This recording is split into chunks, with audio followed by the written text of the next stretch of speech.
Seguimos en 678 con Eduardo Gosami, nuestro invitado de hoy, y tenemos un textual para terminar de charlar lo que hablábamos en el bloque anterior. Mariana. Sí, que justamente la sentencia del 13 de diciembre que citaban ahora del 2006 lo que dice es seguir adelante con la investigación, declarar que no es procedente declarar la imprescriptibilidad y reiterar las órdenes de captura ordenadas en esta causa, o sea... Salvo que ellos no hayan firmado eso que dicen que ahora firmaron y que Lorenzetti se olvidó. Claramente, según lo prometido, vamos a ir al siguiente informe que tiene un profundo significado para todos los peronistas menos uno. Vamos al informe. La reestatización del sistema ferroviario. El peronista Macri también se opone a esto. Más allá de la muy simpática reacción de Federico Pinedo, a esta altura un amigo de 678, la oposición de Macri a esto es otro ejemplo que desmiente su peronismo. Yo quiero decirles a todos los legisladores que voy a enviar a esta Cámara un proyecto de ley para recuperar por parte del Estado la administración de los ferrocarriles argentinos. Sé que estoy cumpliendo un sueño de muchos. Que nadie se engañe. No me mueve ningún afán estatizador. Es simplemente, y con los números que les voy a decir, mejorar la eficiencia. Porque yo sé que mañana van a salir a decir, ¿no ves? Pero como escuché a un candidato presidencial decir que él levantaba todos los principios del justicialismo. Yo solamente dije que reivindico banderas del justicialismo. ¿Quién puede estar en contra de la justicia social, de la equidad, de la igualdad de oportunidades, del ascenso social? Lo que tenemos que hacer es bajar los costos y los salarios son un costo más, Para volver a hacernos competitivos, nosotros tenemos que encontrar un encuadramiento ético en el cual cada uno esté dispuesto a cobrar lo mínimo que le corresponde por lo que hace. ¿Quién puede estar en contra de la equidad, de la igualdad de oportunidades, del ascenso social? Son banderas en las cuales todos compartimos. El tema es qué es lo que hicieron estos 25 años. Ahí es donde yo soy muy crítico del PJ. Carlos Menem. Un reconstructor del país. Presidente Menem. El gran transformador. Upa, fuerte. El tema es qué es lo que hicieron estos 25 años. Ahí es donde yo soy muy crítico del PJ. Calculamos que el compañero que hace poco, candidato presidencial, ha declarado que comparte todos los principios del justicialismo, salvo este gobierno que no es justicialista. Esto lo hizo Perón. Los trabajadores del riel ven cómo el sueño de varias generaciones es llevado a la realidad. Los trenes que construyeron merced al sacrificio ya son patrimonio de la nación. Desde ahora no trabajarán más para un dueño residente allende los mares. Buenas noches a todos. Yo les pido solamente que festejen esto, que nos ha costado mucho, y que estén esta noche muy alegres y muy felices. Esto lo hizo Perón, así que calculo que su bancada nos va a acompañar con su voto. Pinedo, preparate, mirá vos. Preparate, Pinedo, vos con ese apellido estatizando los ferrocarriles, no sé cómo lo van a explicar, pero no importa.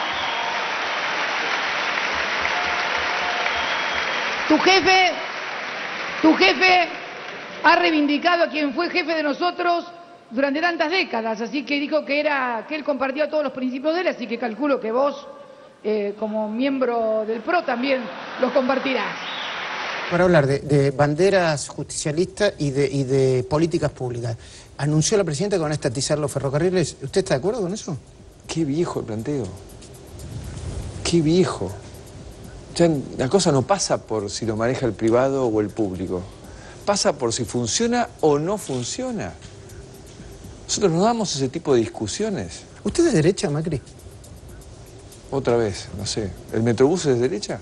Macri, luego del discurso presidencial y de esta medida y proyecto para recuperar la administración de los trenes, criticó fuertemente la medida. ¿Cómo analiza usted esas palabras de Macri? Es parte de la impunidad que tiene el jefe de la Ciudad de Buenos Aires. El transporte público en la Ciudad de Buenos Aires lo financia el Estado Nacional. Y Macri parecía ser que hizo la revolución porque unió Constitución con Retiro, con un Metrobús. Nosotros estamos llevando experiencias similares en Posada, en Rosario. Ahora, nosotros estamos llevando delante un proceso de transformación mucho más profundo que hacer un Metrobús. ¿El Metrobús es de derecha? Nadie le pregunta, por ejemplo, con la promesa de los 10 kilómetros de subte, cosa que no ha hecho ni un kilómetro. Y no solamente eso, sino los únicos coches 0 kilómetros incorporados en la línea del sur, que en la línea son los 90 coches que compró el gobierno nacional. Y le cuento una cosa, Cintia, que es importante. En el puerto de Buenos Aires empezaron a descargarse los primeros coches 0 kilómetros del Roca. Son trenes de última generación en materia de seguridad, de comodidad. Al lado, en el mismo barco, llegaron los subtes comprados por el jefe de la Ciudad de Buenos Aires. ¿Sabe de qué año son? ¿De qué año? Del año 80. ¿Escuchó bien? Sí. Del año 80. El material rodante adquirido por el jefe de la Ciudad de Buenos Aires para la línea C es del año 80. 35 años de antigüedad. Entonces, Macri, ¿de qué puedo hablar? Hubo un anuncio, sí, importante, que fue la renacionalización de Ferrocarriles Argentinos. Vamos a ver cómo lo mostraron los diarios. Clarín, para Cristina, hay jueces fuera de la Constitución. ¿Eso fue lo único que agarramos? La oposición dijo le faltó respeto a la memoria anima, militantes y funcionarios, los K coparon la plaza, silbatina, vudú. La última función de Cristilandia, lo de los trenes, nada, cero. Nada de los trenes, Clarín, nada de no, la gestión. Para Clarín, nada. A ver, La Nación, durísimo ataque a la presidenta del Poder Judicial y a Nisman, la campaña es ella, diatriba y crepúsculo, nada. La nacionalización de los ferrocarriles, nada. ¿Vos encontrás lo de los trenes, Peti? Traje una moneda, pero traje también la moneda de Jala, así. No, esta moneda es me una. pertenece. Pero todo lo que se cae es mío. Me traje una lupa para ver, por la duda, postal, a ver, está ahí. Bueno, pero ojo que la gente que escribe en La Nación son gente ya muy grande, por ahí se olvida. Hay gente que se empiezan a escribir y se van durmiendo sobre la computadora. Antes no, cuando estaba Better Call Saul, estaban los milicos, digamos, toda la información era importante, como por ejemplo cuando se privatizaron, firmaron la privatización de los ramales ferroviarios. Ah, mira, vos ahí sí era importante. Prometió Menem privatización, ahí sí, siempre eso era importante. Ramal que para, ramal que cierra. Terminó la cuenta regresiva, está llegando a Constitución el Neuquino.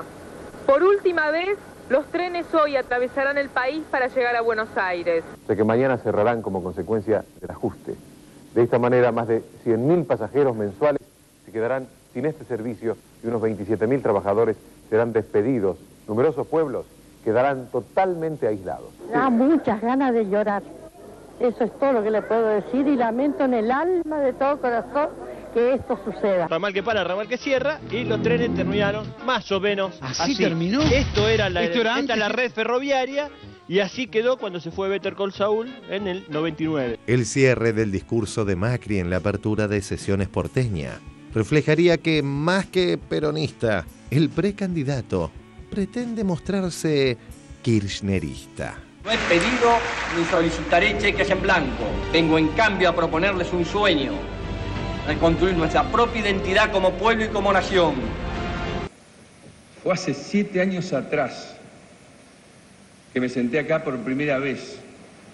Parece que fue ayer cuando los invité a compartir un sueño. Vengo en cambio a proponerles un sueño. Cuando los invité a compartir un sueño, el transformar la ciudad de Buenos Aires.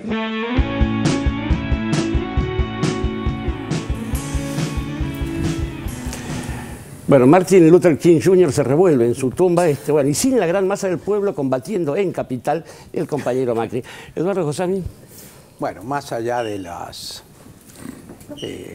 todo lo que podamos decir sobre Mauricio Macri, hay un aspecto más importante, que es lo que significa la recuperación de los ferrocarriles por el Estado, como, por un lado, como continuidad de una política que se viene desarrollando con fuerza en los últimos años, desde que Florencio Randazzo se hizo cargo del área de transporte, una política que, hay que decirlo, de alguna manera tiende a remediar o a compensar un retraso que hubo en los primeros años, donde esta prioridad no fue debidamente atendida.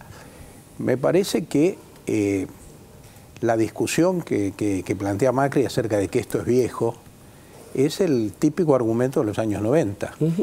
En los años 90 hubo una situación de hecho que de algún modo facilitó la privatización, es decir, las empresas del Estado, que muchas veces deliberadamente estaban mal administradas, se logró de ese modo que una especie de consenso bastante amplio en la sociedad de que el Estado era siempre mal administrador y que había que privatizar, y no solo se pagaron las consecuencias de esa política, sino que ahora, como explicó la presidenta el domingo, hemos hecho la experiencia contraria. Es decir, hemos visto que el Estado puede administrar mejor que las empresas privadas. Y en el caso de los ferrocarriles me parece que no solo no administraron bien, sino que hubo aspectos escandalosos que incluso tienen que ver con el procesamiento de muchos de los empresarios. Entonces me parece que no es una discusión entre lo nuevo y lo viejo, sino que es un proyecto de transformación que de a poquito va cubriendo todas sus asignaturas pendientes. YPF se pudo haber privatizado antes, dicen algunos, tal vez sea cierto, pero lo importante es que se hizo. En los ferrocarriles no hubo en un primer momento toda la atención que hubiera sido necesaria. Bueno, me parece que en estos últimos años estamos recuperando aceleradamente eso. Y bueno, y me parece que la crítica frente a esto solo puede ser la de Macri, que, como dice bien Randazzo, no tiene para mostrar una política de transportes. Tiene algunas medidas que ha tomado en la ciudad, algunas iniciativas, las bicisendas, los metrobuses, que habrá que analizar, tienen aspectos positivos, otras cosas que se puede criticar en su ejecución, pero recordemos que él había prometido desarrollar la red de subterráneos de una manera mucho más importante y no ha hecho prácticamente nada en ese sentido. Decenas de miles de kilómetros de vías férreas que se han perdido en estos años. Orlando Barón, en Tren de Confesiones. Sí, quiero decir primero la frase que dijo Grandinetti, que el pueblo ya sabe de qué se trata. Creo que es cierto.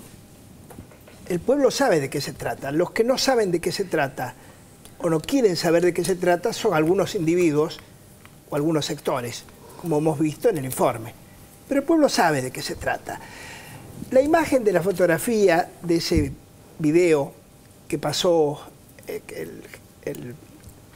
en la Corte Suprema, ese video en donde aparece la foto de Nisman, que muy bien observó Nora, en esa secuencia donde estaban cabezas y otras situaciones, digamos, mortales y nefastas, pensé, ¿por qué cerraba eso?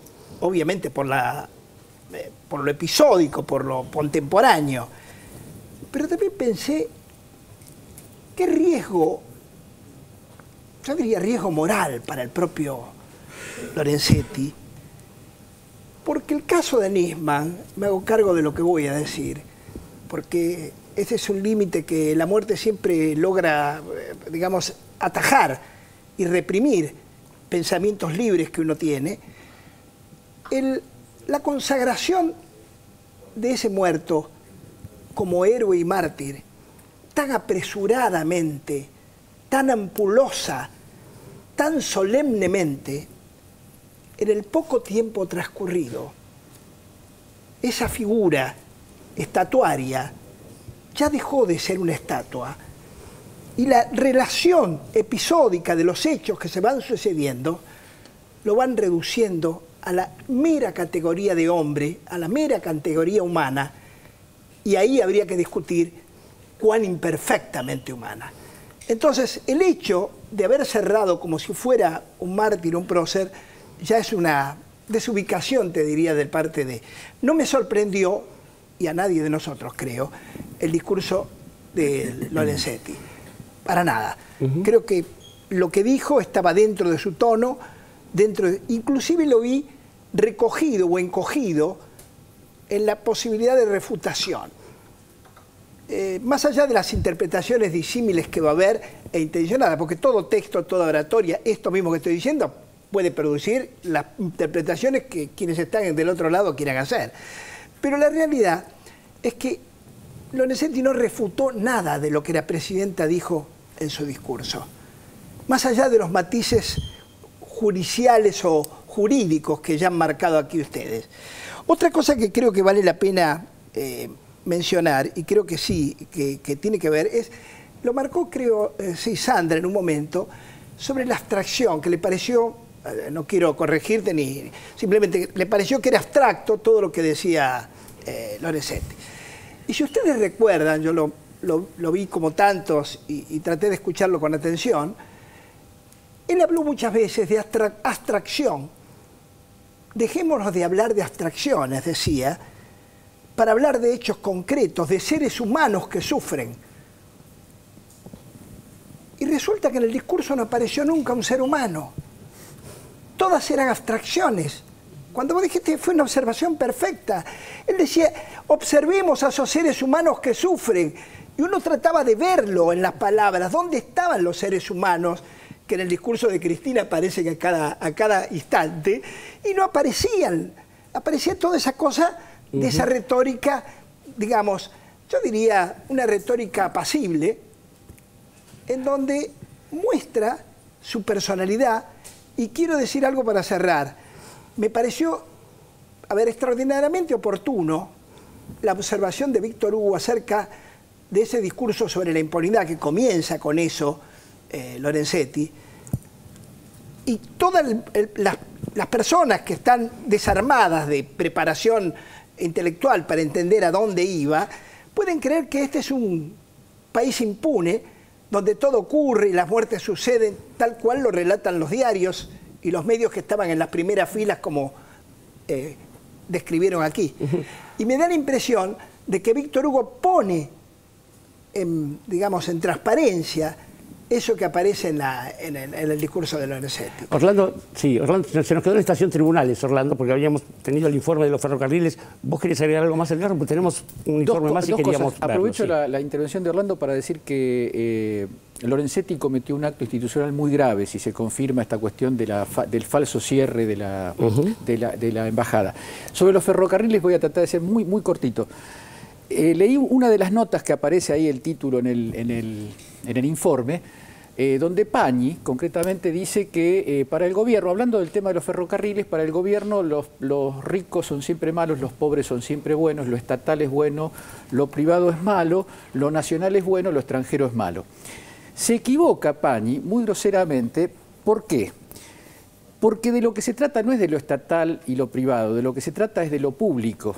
Y entonces la presidenta en su discurso del 1 de marzo, seguramente no lo habrá escuchado porque le pareció tedioso, como muchos de su opinión, explicó cómo era la evolución del gasto en cada uno de los ferrocarriles y cómo el ferrocarril Sarmiento había sido el más eficiente y el más económico en su administración. Este gobierno se ha caracterizado justamente por la no adopción de dogmas. No todo tiene que ser estatal, pero lo que no es estatal y termina siendo deficitario en materias de lo público, en materia de derechos, el derecho a viajar, el derecho a moverse, es un derecho. Y muy breve, el tema de lo viejo. Macri se propone quiere ser presidente de la República, pero me parece que tiene un contundente desconocimiento de lo que significó el tren en la construcción de la nacionalidad y de lo que significa hoy la falta de tren. Con solamente viajar y ver los pueblos convertidos en fantasmas por la falta de esa especie de aparato central de circulación, me parece que hay mucho para discutir y realmente es una de las medidas de gobierno que más me entusiasmaron en los últimos tiempos, esto de volver a tener trenes nacionales. Comparto. Hablando de precandidatos, les recuerdo, mañana viene Sergio Uribarri, el gobernador de la querida provincia de Entre Ríos, aquí a 678. Pero por los principios sociales que alguien ha establecido, hay también reformas laborales, leyes laborales. De eso también habló la presidenta de la República en el discurso del 1 de marzo. Vamos a otro informe en 678. Más repercusiones del discurso de Cristina. El debate de modelos que te ocultan. Agradecer a este Parlamento que desde el año 2004 al 2014 se sancionaron 48 leyes laborales. Es algo número inédito, señores.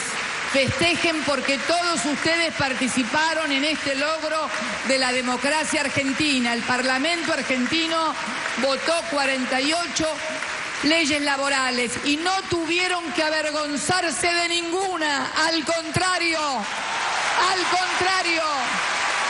Señora Patricia Bullrich, juráis por Dios, por la paz y estos santos evangelios, desempeñar con lealtad y patriotismo el cargo de ministro de Trabajo, Empleo y Formación de Recursos Humanos, para el que habéis sido nombrado. Al no darle trabajo a la gente, al bajarle el sueldo a los jubilados. Ahora decimos, bueno, estamos poniendo esta regla tan firme, durísima, pero creemos que lo tenemos que hacer. Qué situación crítica, difícil terrible, del país, sí, terrible, terrible. Difícil. ¿Sabés que la gente dice de vos que sos muy muy valiente en este momento, sí. Que sos muy valiente en este momento, sí. No fueron leyes laborales donde se quitaban derechos. No fueron leyes laborales sospechadas de sobornos. Fueron leyes laborales.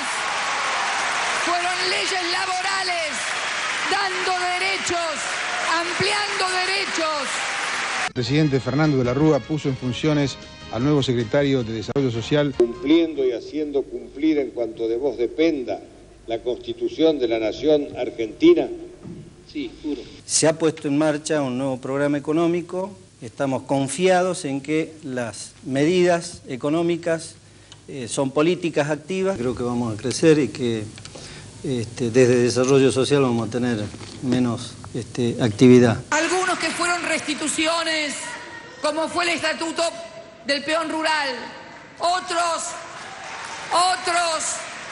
que fueron sueños que ni siquiera Evita pudo cumplir, como el reconocimiento a las mujeres que trabajan en las casas de familia, que hoy tienen dignidad, que hoy tienen aportes, que hoy tienen vacaciones, que hoy tienen seguros, que ya no pueden ser explotadas.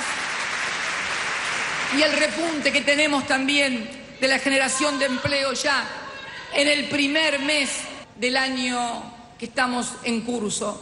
Tienen que sentirse muy orgullosos, porque hubo momentos difíciles. Yo he sido legisladora, igual que ustedes. Me tocó estar sentada en estas bancas entre 1997 y el 2001. Allí fue este mismo recinto, escenario de duras discusiones, de reformas laborales que cercenaban el derecho de los trabajadores. Lo que se está planteando es que la flexibilización laboral, esto es la precarización del trabajo, va a generar nuevos puestos de trabajo, que es el grave problema que tiene hoy la Argentina, ¿no? Sin duda, sí. Y yo creo que esto no es así. Sigo pensando lo mismo con el 98, donde nosotros votamos negativamente. ¿Por qué digo que esto no es así? Porque la precarización ya está, de hecho. Hay 2 millones de desocupados, el 50% de la masa asalariada está en negro. Quiere decir que hay una precarización de hecho y esto no ha servido para generar... Quiere decir que ya existe la reforma. La precarización claro. Ya está, ya existe y no ha generado más trabajo. Esto por una parte, porque por otra parte me parece que la disyuntiva que plantea el gobierno, flexibilización para luchar contra el desempleo, creo que es equivocada. Primero porque, por una cuestión de pura lógica, el desempleo lo sufren los trabajadores. Pedirle que sean los trabajadores los que den la solución, esto sería como que el enfermo se cure solo, sin médicos y hospitales. Me parece a mí que una política contra el desempleo requiere, primero, políticas activas del Estado, concertación con el sector del capital. Y porque, por otra parte, la descentralización que se propone como uno de los ejes de la reforma va a contrario sensu de lo que es el proceso económico, porque si algo ha caracterizado a la globalización y estos 10 años ha sido la concentración del capital, que es el otro término de la ecuación laboral, capital y trabajo. Entonces, frente a un capital cada vez más concentrado, se les pide a los trabajadores un grado de descentralización más acentuado, porque según esto los coloca en mejores condiciones de acceder a un puesto de trabajo. ¿Usted qué opina, Yo Marta? creo que a ver. Esto no puede ser así. Porque esto no pasó en un solo partido. Esto atravesó a todos los partidos. Sería injusto que yo recargara las tintas sobre unos solos. La reforma laboral, la primera, se dio en el año 98 y estuve un mes sin entrar a este recinto porque no iba a dar quórum a lo que significaba la precarización laboral, pero sobre todo a la estupidez de creer que con una desocupación de más de 2 dígitos, como ya teníamos, era necesario sacar una ley para manejar a los trabajadores. El mejor seguro que tienen los trabajadores es también un bajo nivel de desempleo, que es lo que garantiza la posibilidad de negociar adecuadamente con los empresarios los salarios. Cuando vos tenés una cola de gente esperando en la puerta de tu fábrica, de tu oficina o de tu comercio, es mucho más difícil defender los derechos y es mucho más difícil defender el poder adquisitivo de los trabajadores. Bueno, clarísimo. Sin nada de que avergonzarnos, nos vamos a un corte. Más y ya volvemos en 678.